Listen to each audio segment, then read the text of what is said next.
What does it mean to get the backstory? It means asking the hard questions and getting to the heart of what matters about your mental, spiritual, financial, and physical well being.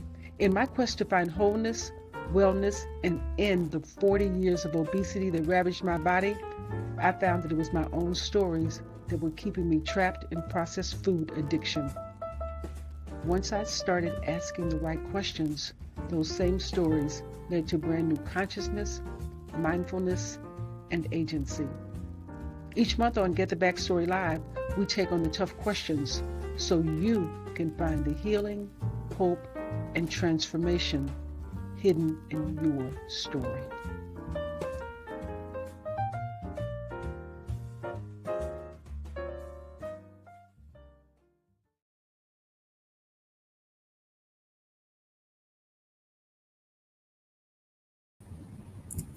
Well, hello and welcome to Get the Backstory Live. It is July the 18th, 2023, and I am so excited that you are joining me tonight. And you're not just joining me, you're joining me and my Sisters of the Third here in Columbia, Maryland. The Third.org, a woman co-working space, has allowed us to broadcast live from this space. So let's clap it up for the third a little bit. You will be seeing them on the audio. You will be seeing them on the screen very shortly, along with the wonderful guests that we have assembled for you tonight. Tonight, the conversation is about self-care. And not just self-care, but about self-care and stress, about self-care, stress, and success, about self-care, stress, and life in the spotlight, and where all of that intersects. I cannot wait. Just cannot wait till you start to hear and get a chance to hear what my wonderful panel of women have to say about how we can start caring for ourselves in a different way and loving ourselves in a more meaningful way. So with all that said, welcome to the Backstory Live. We're going to jump right into this conversation because we got a bunch of juicy stuff to talk about tonight. And let's see the panel. Let's see my sisters. Let's see my sisters. Let's bring them on screen. All right, I think I have everybody. I think I have everybody. And my audience. Where's my audience? Well, I guess we'll see the audience in a little while. So first of all, I'm just going to go across the top of the screen and introduce everybody. But first of all, I need to put my glasses on because it's that time. It's that season. So first, I would love to introduce DeBora Ricks. And DeBora, and I'm just delighted that she's on the show because we go back ways. So anytime I can support a relationship that has some history, I'm happy to do that. But a little bit about DeBora. DeBora Ricks is committed to helping Black women heal all that hurts as she supports them in learning how to love themselves fiercely and unapologetically.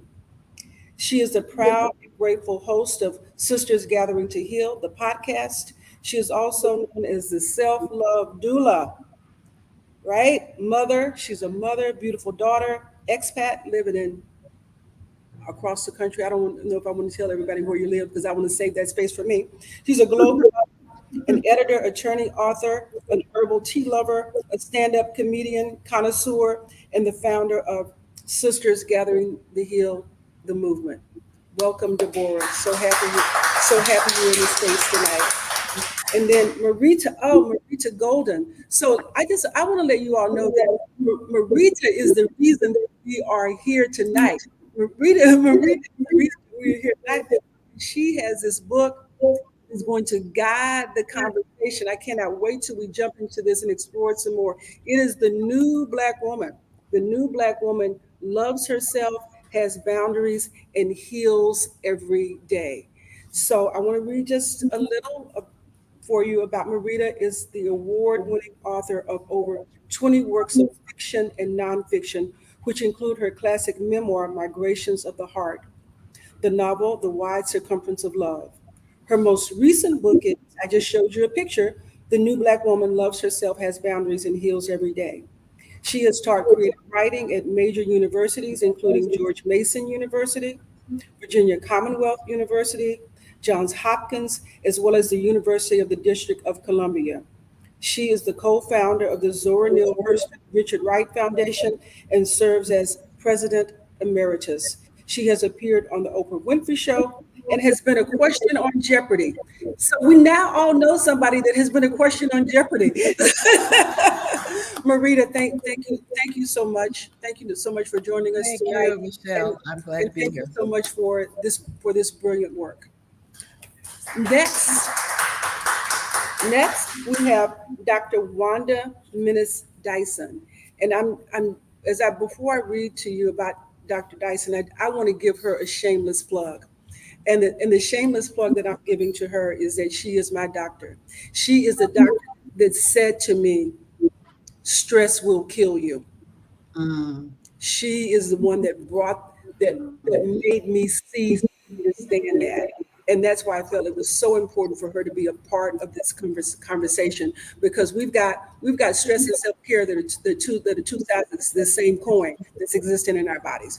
So Dr. Wanda Dyson has built her practice around helping patients maximize their health and wellness while also feeling great about their appearance. At Change for Life Wellness and Aesthetics, patients turn to Dr. Dyson's for a wide range of services, including Botox, Juvederm, lipolaser, microneedling, and body contouring. So, Dr. Dyson, we'll be talking after the show. Right, that's what we'll be doing. All right. I also want to welcome Princess Akeema Bichali, and I'm excited that she agreed to be a part of this conversation, because I want to just share with you that part of doing this conversation online, and part of bringing it live was important. And it was important doing it in this space particularly. And the space that I'm broadcasting from, like I said earlier, is the third, a Women of Color co-working space in Columbia. And Princess Akeema is one of the members of this space. And this space houses a number of women that are carving out businesses for themselves, carving out lives for themselves. And this broadcast serves not just them, but women like this all over the world that are entrepreneurs, working, maybe not entrepreneurs, but just working every day, trying to build a life, right, and dealing with the stresses and trying to balance self-care. So to be in this space and speak particularly to these women, and to be able to have somebody on this show that is a member of the organization is exceedingly gratifying. So I do want to welcome you, Princess Akeema Bichali, to the show. So I'm loving the audience loving up on you. Look at that. All right. So Princess Akeema Bichali is a certified holistic nutritionist, a certified reflexologist, certified aqua chi ionic foot detox practitioner, as well as a certified yoga teacher with a specialization in therapeutic yoga that she often uses to teach her clients how to infuse movement and meditation in their lives to reduce chronic pain and stress, right? Chronic pain and stress. So I know we're gonna dive a little bit more deeply into that conversation as the night continues. And finally, Miss Kimberly Rossi, welcome to the show.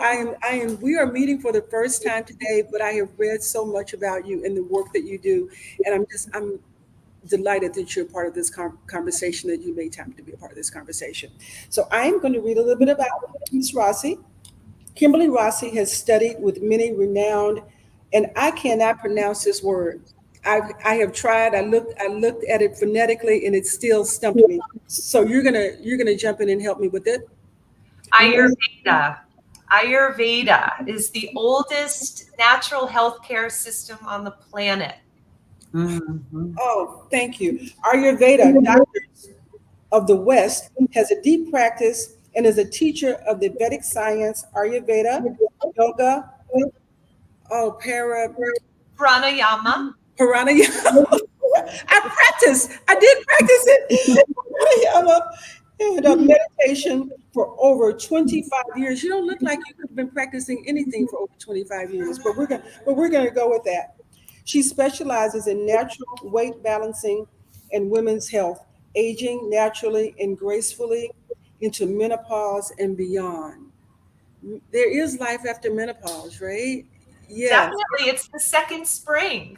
I have to write that down. The second spring. Her passion is sharing the teachings, making things practical and easy to follow, using discipline as a practice of self love, and empowering people to make positive lifestyle changes as our natural state of being is happy, healthy, and whole. I Mhm. love, I love that last part, discipline. Discipline as a form of self-love. That is, that's something I think that we can lean into tonight, right, in this Mhm. conversation. So, ladies, I've done the introduction for everybody, and I think that what I want to do is talk about these three things separately. And if I could get your take, because people, we throw around these words. We throw around the word stress, we throw around the word self-care, we throw around the word self-love, we throw around the word success. And it means something to everybody. And this means something different to everybody. And so before we can, I think we start talking about it, we need to have like a starting point of what we're talking about in terms of definition. And I'm just going to throw my hat in the ring and just start off with when I think about self-care, I thought about it. And I hear that phrase so much that the word that bubbled up for me was the word protection. And that self-care is a way that we protect ourselves. And um, and it's physically, emotionally, intellectually, so many different ways. And I'd just like to get everybody's take on what their definition of self-care might be. DeBora, let's start with you. So I have many definitions, or I should say, the first thing that comes to mind is prioritizing peace. When I think about self care, I think about setting boundaries that honor what I value, honor my time, and honors who I am and how I'm choosing to use my life. And so I think also about tending to yourself, like really tending to yourself, tending to your home, tending to your body, tending to your emotions, to yourself spiritually and physically, in all the ways that we want to be tended to by others, to do it yourself, to take 100% responsibility for yourself. And in all the ways that you want to experience abundance and joy and peace, you do that. You ensure that you have all of your needs met. It's not for anyone else to ensure that. So, And so a question for you. So, if we take the stance that we're responsible for our own self care and tending to our own needs, does that line of thinking relieve us of the weight of feeling like we have to be responsible for the needs and care so much for others in such a way that it's a burden? absolutely, Release us from that. absolutely. I remember when I used to try to quote unquote save my siblings, save other people. And one day I had this awakening that the same spirit, the same source that takes care of me will take care of them. Yes. And so I can't say that I have changed or transformed 100% when it comes to people, but for the most part, I can stop myself Mhm. and I stopped feeling like it's my job to rescue someone or even to make someone happy. It's not my job to make other people happy. It's Mhm. my job to make me happy, to bring me peace. It's my job. And when I do a good job of that, then I relieve other people from Ah, having to do that for yes, me. yes, It just it transforms. It has transformed my life. yes. The shift in thinking.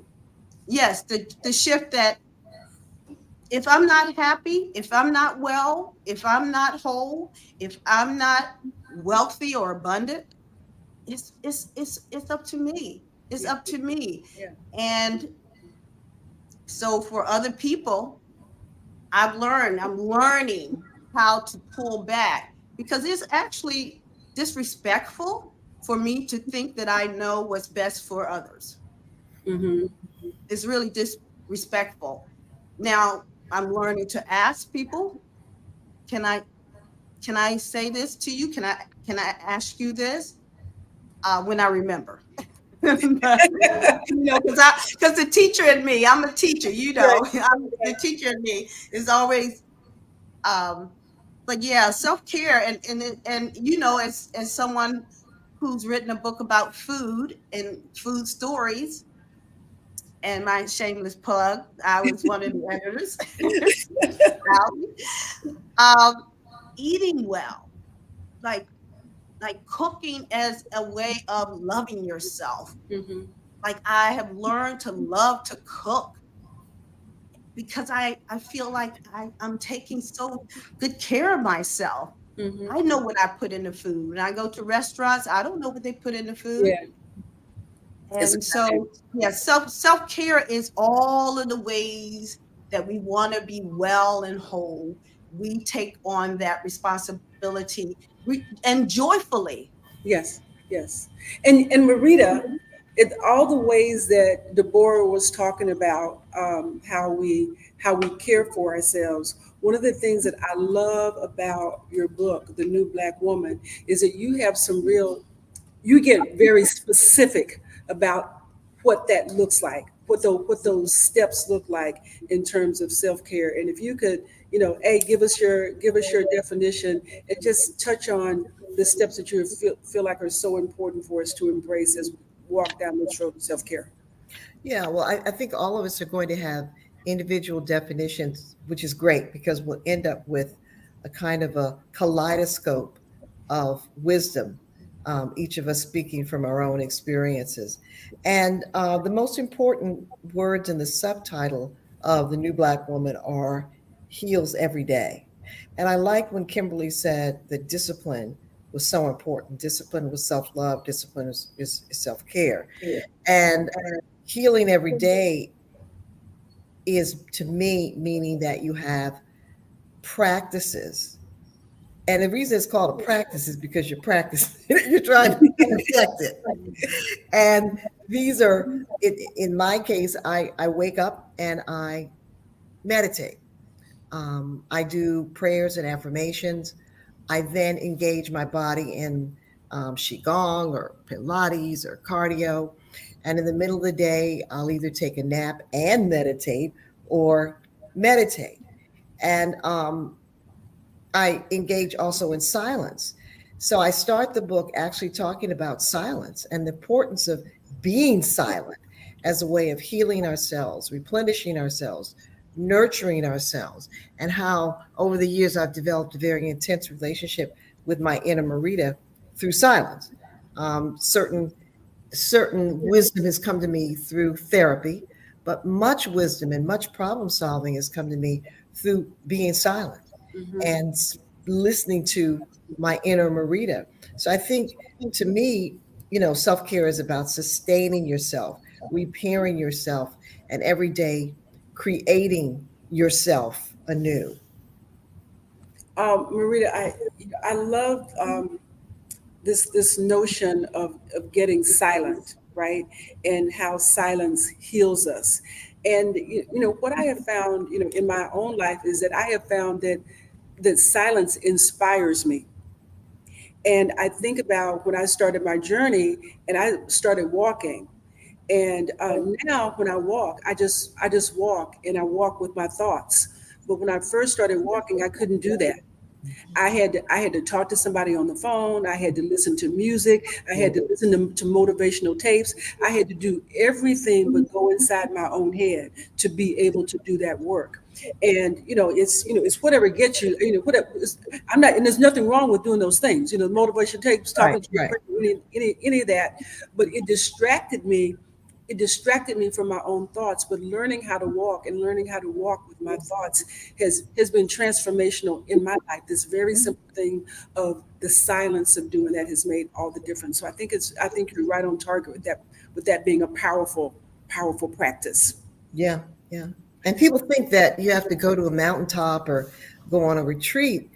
You just be silent, and we have forgotten how to be silent. And it's an ancient tradition in all the religious traditions. But our lives are such that we have literally forgotten the beauty of it. We've forgotten how to do it. So I think I'm just really excited to be part of conversations with you and these other women about this topic.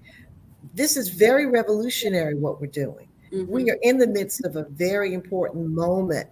And I think that it's so perfect that this moment of revolution in terms of how we think about our bodies is coming as there is a war on our bodies. Yes. And that's perfect as it should be. So, Yeah. And this self-care is revolutionary, and self-care is also defiant. Self-care is defiant Yes. in just saying, I am not taking all, I am not going to continue with the way that things have always been. This is not for me. I reject it. So it's standing, as Deborah, I've heard you say so many times, it's standing in your power, right? To say, I am going to use the discipline that I haven't used before to take care of myself and put my needs first. But when you put yourself first, it allows you to do what the thing that you want to do, which is serve. So thank you, yeah, Marita. and we're talking about a lifelong journey. I mean, all of us who are here tonight have been engaged in this for a long time. Hmm. And we practice it and perfect it every day. So it's not, people listening to this shouldn't think that after this this program they're going to go over the weekend. They're going to start on the weekend and keep doing it every day. And that's the beauty of it. I got all tied up in something the other day, got an email, and then I got kind of mad with somebody, and I said, wait a minute, oh, you got distracted. That's what happened. Yes. You got distracted, and that's why you went crazy. So the person like, forget about it. Everything's fine. But when you have that ability to hear yourself, you can correct yourself. Hmm. Hear yourself, correct yourself. That's important. And even in the silence, part of, I think, the challenge with the silence for so long is that we haven't been in a place where we valued our voices. And in the silence, what are we going to hear? Right? So we have to get to this place where we can, where we're prepared to listen to and hear whatever comes up and deal with that. That's the purpose of the silence, to elevate us in our thinking. Dr. Dyson, yes, it's your turn. I'm dying to hear what you have to say about self care and what that means, especially from the perspective of a physician. Well, like Marita, I am a long-time meditator. And October 27th, I will be celebrating 50 years of practicing transcendental meditation. Me too. So I have been practicing silence for a very long time. Yeah. Very familiar with pranayama, which Kimberly talked about, and yoga. And I've done all those things throughout my career, throughout college, throughout medical school, residency, having babies. I've always meditated. So I'm definitely rooted in this. I understand that from a health standpoint, from the of the body, I think I see nutrition probably differently from most people. Most people think that we can just quote unquote eat right, whatever that means, and that's something different. Different. It could mean being a vegan, it could be a pescatarian, or any myriad of other things. Vegetarianism, lacto ovo, call it. But what I'm finding in my practice, people who think they're eating correctly and may also take a handfuls of vitamins may still have deficiencies. And I've been looking at that through what's called micronutrient testing, looks at the vitamins and minerals within cells, not what's floating around in the blood. When you go to a conventional MD, draw your blood, they might tell you it's normal, your vitamins are fine, but what's floating around in your blood is not what's in your cells. And the reason that we're having issues with vitamin deficiencies is because our soil is depleted of vitamins and minerals. Over time, it's been getting worse. And this affects our mental state because we need brain chemicals, which we get from our food, in order to feel good, be calm, and be peaceful. So everything is connected. Sleep to me is also a number one on our list, and we need to be sleeping between 10 p.m. and 2, and that's how the immune system gets turned on. If we don't sleep during those hours, our immune system doesn't kick in, and then that's just a whole nother uh, issue and problems. And we should sleep.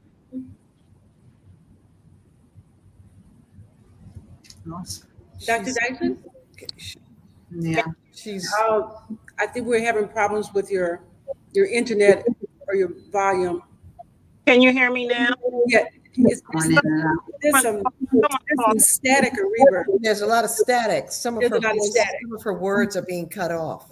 All right, so Dr. Dyson, what I'm going to do is I'm just going to recap a little bit of a couple of things that you said that resonated with me, and that is how important the sleep is, and that getting enough sleep is critical to our self-care, and that there's more to what we eat than what we think, because of the nutrients that are in the soil that are being depleted, that we're not getting in the food the way that we think that we might be getting. So we have to pay some extra attention to what we eat and what's in what we eat. That's what I'm getting. And Princess Akeema, as Dr. Dyson was talking, I saw you nodding your head on a number of different points, and so I feel like this is a good time to have you jump in.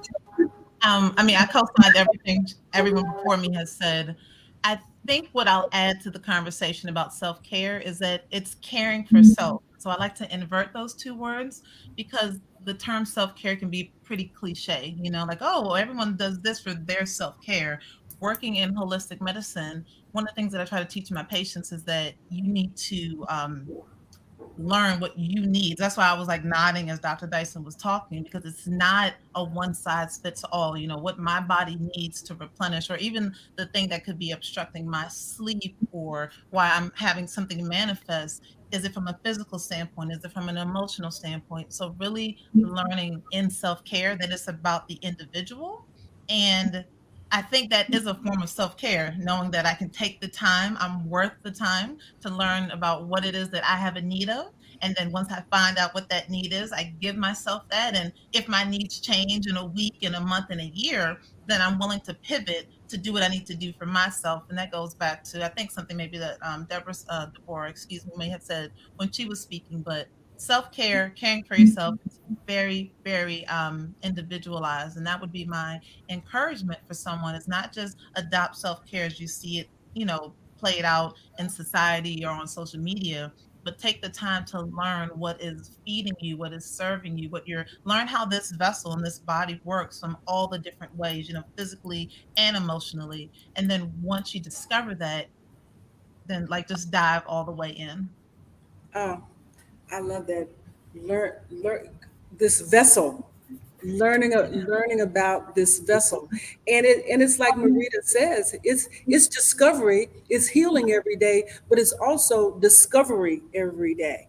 Because I certainly, realize that the things that were meaningful to me and important to me, and the challenges, and even just how I moved through this world, and what I thought is 65 is quite different than different than it was at 25, right? And then, right, and so that changes. That absolutely does change.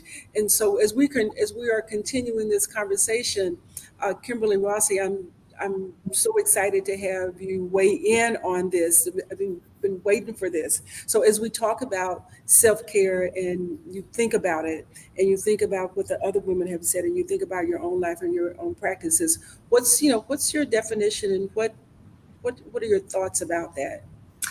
Yeah, so prioritizing self is not selfishness.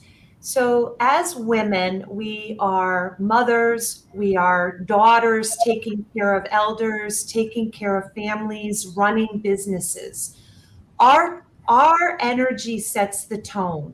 If we are depleted, if we are depressed, if we are lacking enthusiasm, that is setting the tone in our households, in our communities, in our businesses. So prioritizing self is not selfish. Also, having the discipline, and in some generations, discipline means rigidity, or it doesn't have such a beautiful tone. And so when I translate it to self-love, what I mean by this is having enough discipline to do the things that I know are going to make me feel happy, healthy, and whole. Waking up at 5 a.m. for a workout, sitting to take a meditation, cooking nourishing meals, going to bed at a reasonable hour. This is things that we know, every one of us, that we know if we did regularly, we would feel better. And on the flip side of that, abstaining from the things that drain our life force energy. We know that they don't make us feel good, but we do them anyway.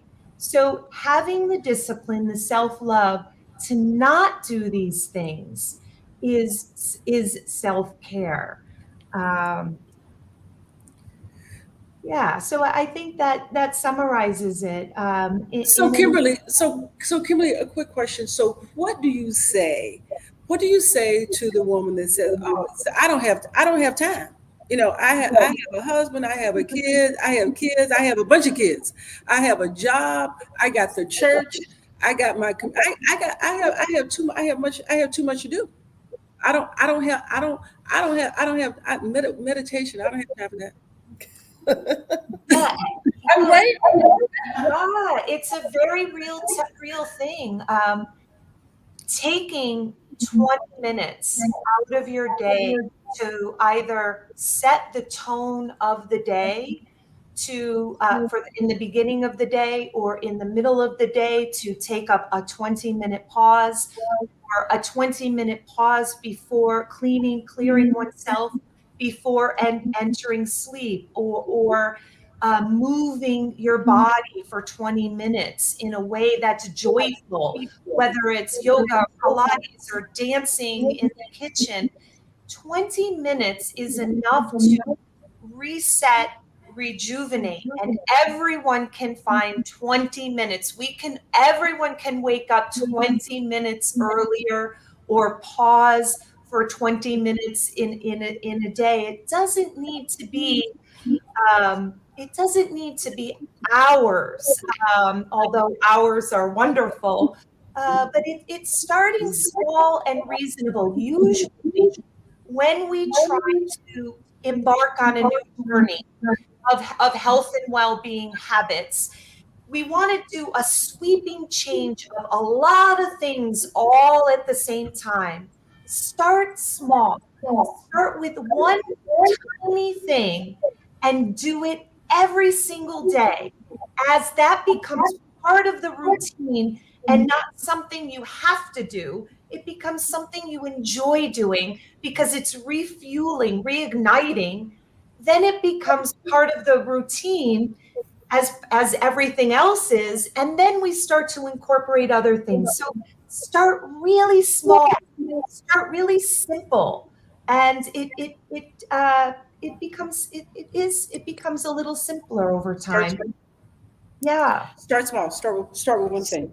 And so, So Michelle, as Kimberly, so one of the things that I like to speak to is when we start something new, something that's going to nourish us, a self-care practice, and you've not been doing it, you might meet with a lot of resistance.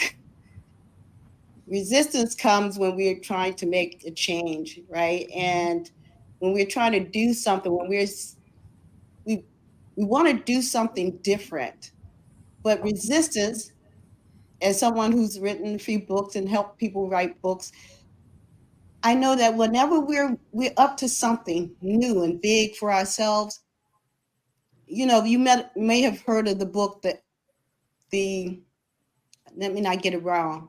It's not the art of war, but the war of art. The war of art, the author talks about resistance whenever you're about to do something new. Just expect it.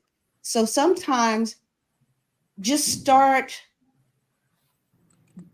You may not even be feeling like that you're loving yourself. Like for myself, I know that I was thinking about this topic a lot since you invited me to be a part of this panel. It's like the more I nurture myself and love myself, the more I nurture myself and love myself. But the more I look outside of myself for the good feelings that I'm trying to achieve, and that, because we all want to feel good, but the more I do that, the more I do that. It's interesting. So like now I'm in a space, I'm just like, I do more meditation, I do more chakra work, I do more of that. And I love doing it. I went walking, I go to the beach. I love it. The more I do it, the more I love it. But if you're new, if you're starting out new, know that you may not love it when you first start. that you're absolutely right. That when I think about when I started taking tennis lessons, when I started playing tennis, and I spent so much time running after the ball. I was never hitting the ball, right? Thank God the coach was cute, because I don't know that I would have ever gone back. you got to have some kind of incentive. but now that I have been playing for 20 years and I got past that ugly part, I got past the hard part, I got past the messy part. You're learning anything new, you do have that period of where an adjustment, where you feel frustrated and you feel like I will never learn this. It's like babies. You've probably heard me do this example before. It's like babies. When babies are learning to walk, they look up and they just see the walking people, and they don't even have a word for what it is, but they know this crawling thing is not the thing they want to walk. Right. And so they get up and they keep trying. It never occurs to a baby, not once, that they won't walk. And when they walk and they try and they're a little unsteady, and the first time they fall, you might watch them. I don't have any kids, but I watch kids all the time. They fall and they cry. They cry a little because they're a little bit shocked. But once they fall and they realize it doesn't hurt that bad, they get up and they go right back to trying again. And they keep trying. And here's the thing about it. Once they learn how to walk, they never go back to crawling.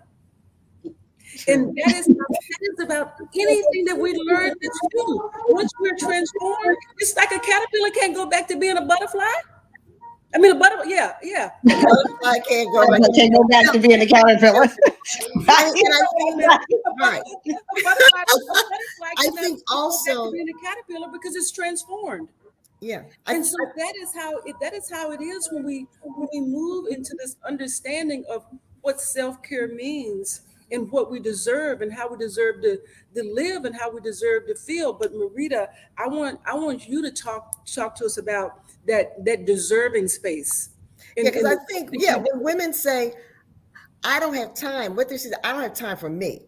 I mean, I have time for everybody else, but you're asking me to take time for me, and I don't do that because I'm not in a space where I believe I deserve it or I see the significance of it. And I think that in a follow-up to what DeBora was saying, about resistance is part of progress. Resistance is a natural part. Once you click the progress button, the resistance button clicks into. And I think that finding community is so important. People often feel that they have to do this thing alone. I have sister circles all over my life.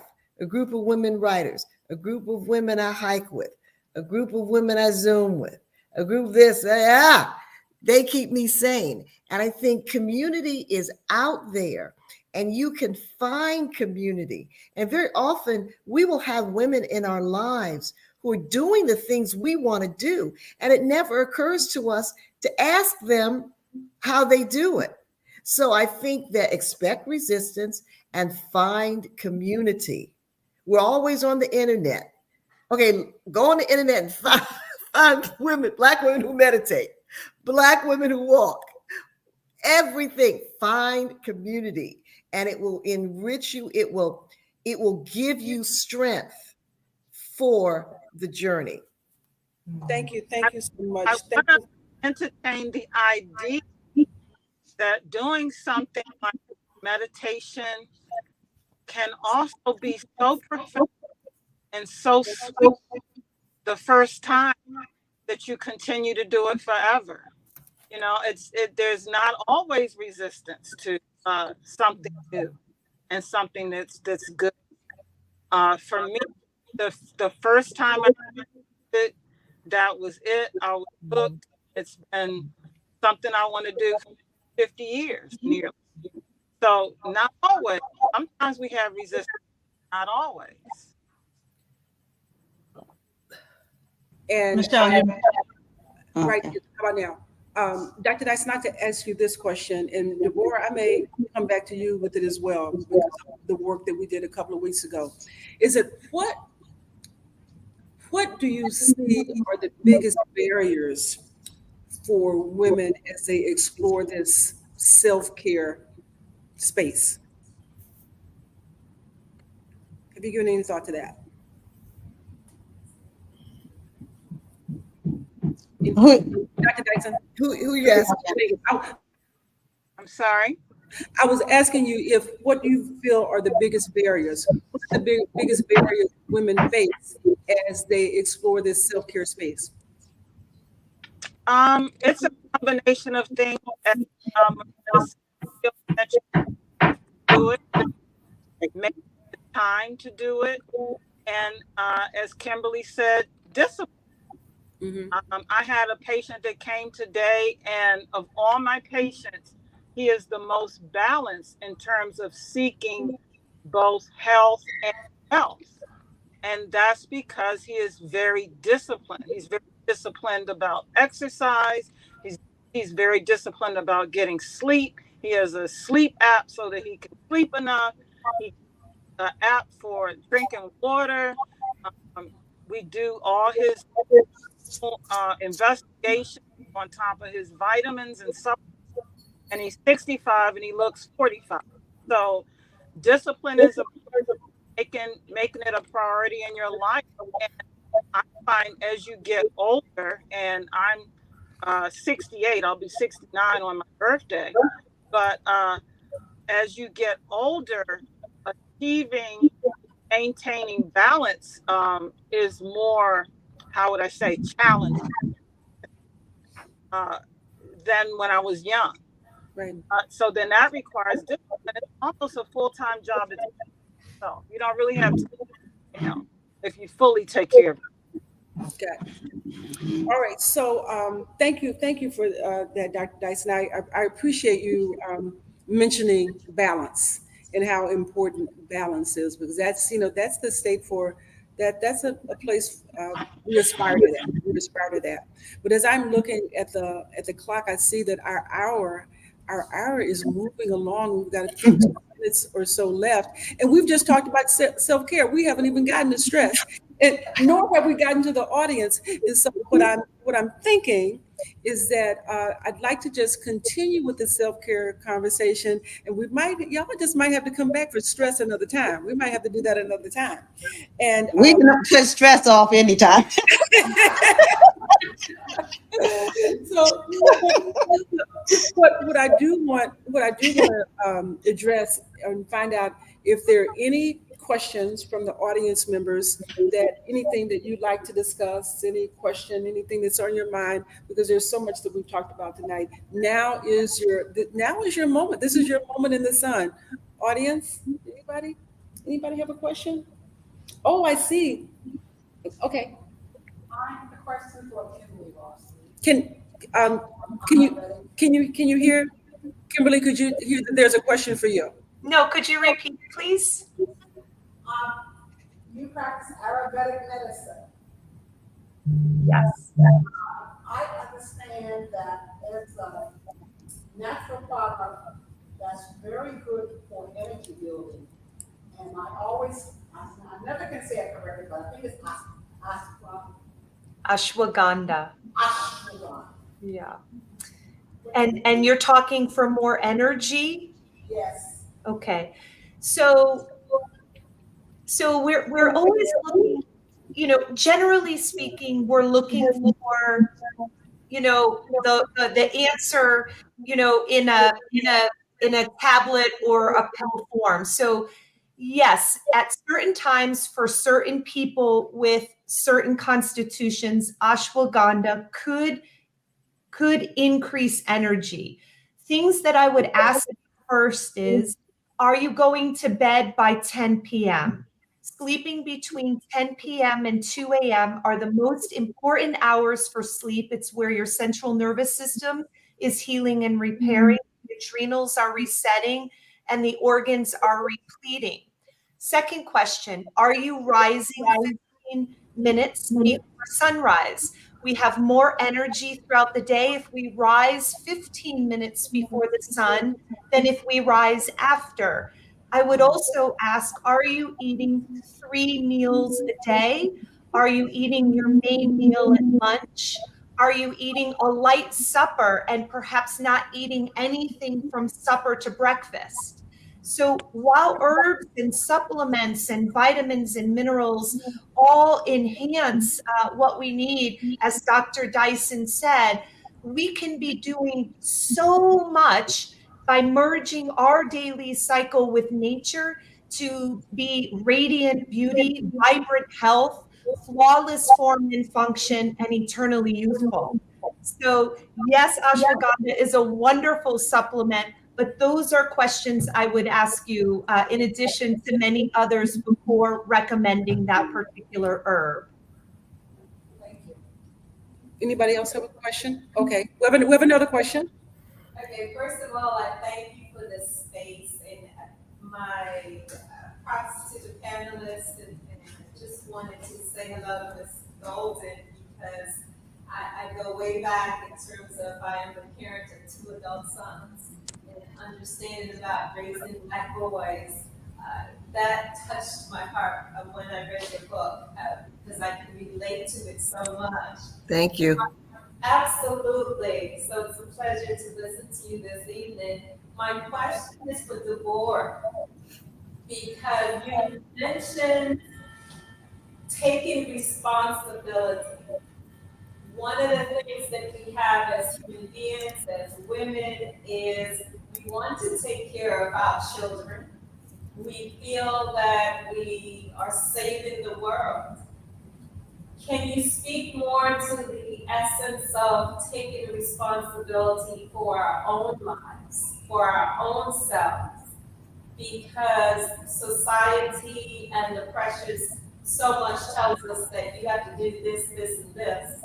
So we are met with resistance when we come to ourselves. So can you speak to the mind shift that as women we need to take into consideration?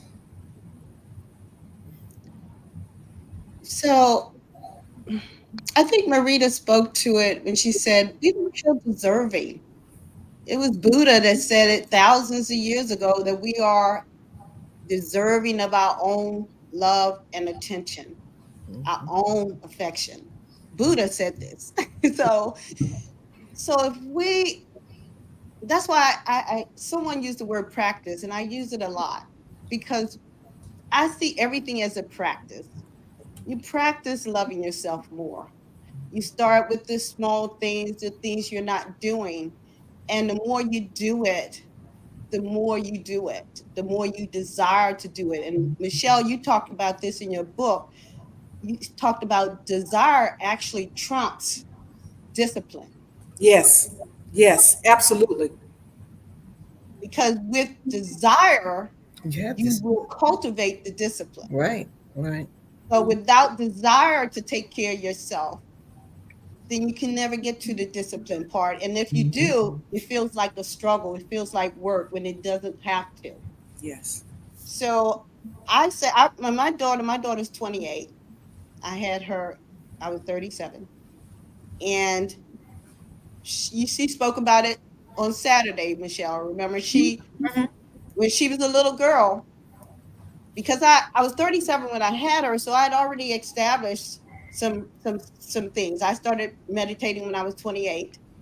And so when she would come knock on the door, and she's the only child, and she would peep in, and she's like, "You meditating?" And if I said yes, she would shut the door and go on and do whatever little girls do, right? That's because now, because she saw me prioritizing myself.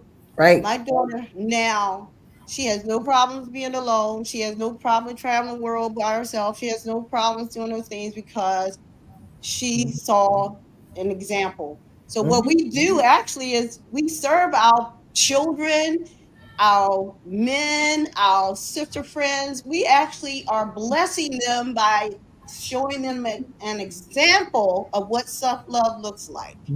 Yes.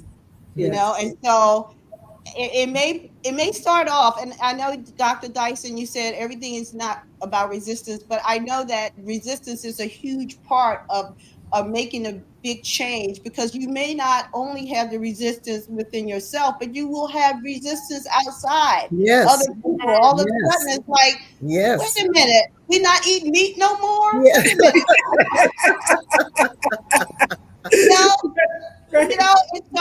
And so to deal with that, I happen to be, I live alone. I don't have anyone that's going to tell me that they don't like what I'm doing. But if you have people around you, then you have to deal with that. So yeah, but that's why I say unapologetically, like, even if you start off apologizing, there come a time when you're just like, yeah, Whatever. I'm going for a walk this morning. Yeah. Right. Right. I'll be back. Don't wait up, whatever. So it's a practice. Everything is a practice. I love the word practice because you don't feel like you have to perfect it ever. Right. Yes. Just do it. Just Yes. do it. And know that you can never get it wrong. If you are prioritizing yourself, I love that word deserving. Black women, a lot of us just don't feel deserving of pouring that love into ourselves. And I can speak to that because there are times I remember going to a family reunion and I had the cutest little dress I wanted to put on, and I had some other little whatever. And I was like, I want other women to feel kind of funny because I'm looking all fly and everything. And my daughter said, "Mom, wear the dress. Put the dress on." Yeah. But haven't you seen yourself shrink, play small, because you didn't want other people to feel some kind of way? So, act of self-love is to say, I'm not responsible for them. I'm not going to do anything to hurt them. But this is about, who said it? Self-preservation and Lucky Lord. self-love is not selfish. And Mhm. I was the one in my family that everybody said was selfish because I pursued my dreams when I was in my 20s. So I didn't even know I was being selfish. I just thought you're supposed to go after your dreams, right? You know what I'm saying? Did you think, I mean, when you went after your dreams, did you think you were being selfish? Probably not. But other people perceive it because Black women have been, as Zora Neale Hurston says, we were supposed to be the what, hold up half the sky or 75% of the sky, actually. So DeBora, let me share this with you about what you said about shrinking. You're like shrinking back, and what and what permissions we feel about showing up. One of the exercises that I have, the women in my group do, we're doing group work, is I have them for a week tell at least 10 other people how fabulous they are. It can be people that they see on the street. It can be some friends that you haven't talked to in a long time. Is it when you start to honor the fabulousness in other people, it creates some language for you to open it up for yourself, right? It allows you to open it up for yourself, and then for them, and then for it to be reflected, right? So you just, I mean, just flirt with people. Flirt with people for the fun of it, I and watch love their that. and watch their faces light up. Right? Girl, you sure are wearing that hat today? I mean, yeah, Yeah. right. And so what happens is you start to feel good and the other person starts to feel good too. And we create this circle of permission of lifting each other Mm, up. Just just by our words, we do that. Just mm, by just by honoring that. honoring ourselves. I mean, at the end of the day, the way I see it is this self-care, this self-love thing is all about us making self-honoring choices. Mm, mm, Self-honoring choices about how we want to move through this world, how we want to look, how we mhm, want to feel, what kind of relationships we want to have, what we want in our mind, how we want to be emotionally, spiritually. All of that is honor. It's honoring the mhm. space, the space that we reside in. So Yeah, thank beautiful. you, thank you for that. Man, almost 8 o'clock. I can't believe it. Is anybody else have a question? I want to make sure that anybody that has a question or a comment, anything that's on your mind, right? Because we're here, we want to honor our voices. Because so many times our voices don't get honored, and this is a space for that to happen. No, we're good. All right, we're good. We're gonna continue on. We're gonna wrap up. So, as we close out, everybody, I want to thank you. I want to thank you for taking this time to join us here on Get the Backstory, for giving us the backstory, because there's so much more to how we Mhm. look at the world and what we see. Thank you on behalf of the third and the women of the third. I hope you all come back. I want to spend more time with all of you. All of you. I want to spend more time with you. But I do appreciate it, and I look forward to us continuing the conversation, and certainly supporting you all in any way I can in the work that you do. So, on behalf of Get the Backstory, thank you, Deborah. Thank you, Marita. Thank you. Dr. Dyson. Thank you, Princess Thank you. Akeema, Kimberly. And the audience. The audience, yes. Thank you, the audience. So good night, and Thank you, Michelle. we'll see you. We'll see you next week. We'll see you not next week, next month. Next month on August the 15th, we'll be back with Get the Backstory Live. Thank you so much.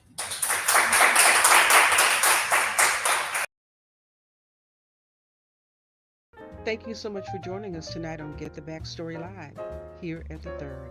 We appreciate you. I appreciate you. Be sure and save the date now for next month. That's the third Tuesday in August. That's August 15th. We'll be bringing you the backstory on a serious condition that impacts more than 75% of African American women. So stay close and stay connected. To join my mailing list and stay in the know, just scan the QR code on the screen. Yes, I'm social. You can follow me on Instagram, Facebook, Twitter, connect with me on LinkedIn, and subscribe to my YouTube channel at I Am Brand New Now. And if your organization or an organization you know of is looking for a speaker, workshop facilitator, panelist, or host, reach out to me at michellepettiesspeaks.com. I got you. If you would like to read how I finally won my 40-year battle with obesity, exactly how I overcame stress eating, emotional overeating, and yo-yo dieting, reach out to me at michellepettis.com, and I will personally send you a signed copy of my book, Leaving Large, The Stories of a Food Addict. I will even cover the shipping. Finally, I want to let you know that next week I am hosting a free webinar for you because I know you. Professionally, you're always at the top of your game. But when it comes to managing your weight, that is and always has been another story entirely. I created this free webinar, Fit for More Than Success, just for you. In it, you will learn how to change that story. To attend, just email me at michelle@michellepettis.com and you can be in the room. I would like to thank my awesome sisters at the Third for all that they do. And next month, if you happen to be in the DMV, it would be such an honor to have you join us as a member of the Get the Backstory Live audience. It's all love, y'all. See you next month. If not,